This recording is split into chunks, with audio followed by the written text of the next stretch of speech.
রাত বাজে কত, এই যে 1টা বাজতে 5 মিনিট বাকি আছে, এটা দেখা যাচ্ছে না ক্লিয়ার। তো আমি এখন এই তেলের পিঠা বানাবো। আর হলো নতুন একটা জিনিস, সেটা হলো এই যে কাঁঠালের, এটা হলো কাঁঠাল ব্লেন্ডার করে সুন্দর করে এটা আবার চিনি দিয়ে আটা দিয়ে করছি।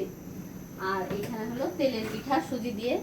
এই তেলের পিঠাটা আবার নিধি না দুজনেই পছন্দ করে। আর কাঁঠালের পিঠাটা আমি আজ পর্যন্ত বানাইনি, আমার লাইফে ফার্স্ট আর কি। বিসমিল্লাহ। গ্যাস থাকে না, গ্যাস থাকে না এখানে, গ্যাসের প্রবলেম অনেক। এই জন্য আমি রাতে যা করার করি। ছোট বাচ্চা যাদের আছে বুঝে নিত, তাদের অনেক রাতে অনেক কিছুই বানায় রাখতে হয়। আমার তেলের পিঠাটা মশলা দিলে কিন্তু সেই ফোলা বলছে, দেখেন।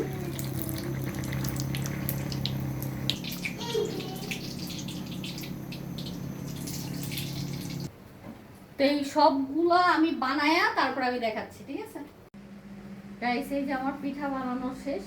এটা হলো যে কাঁঠালের পিঠা, দেখেন কত মানে সফট হয়েছে। আমি কিন্তু এটা ফার্স্ট তৈরি করছি। আর দেখেন কত হচ্ছে আমার পিঠা বানাইতে বানাইতে 2:30 বাজে, ঠিক আছে। আরো দ্রুত হইতো, মাঝখান দিয়ে না আর কি, আমার ছোট পণ্ডিতটা ঘুমায় নেই, ওকে ঘুম পাড়ায় তারপরে করছি। এই যে এখানে তেলের পিঠাগুলো দেখেন, মাশাআল্লাহ অনেক হচ্ছে। তো আমার পিঠা বানানো ডান। এখন আমার 2টা পুচকু সকালে ঘুম থেকে ওইটা খাবে। আর ওরা যেহেতু এখন খাবে না, তো এটা আমি টাচও করবো না, ওরা ওইটা খাবে তারপর আমি এটা খাবো।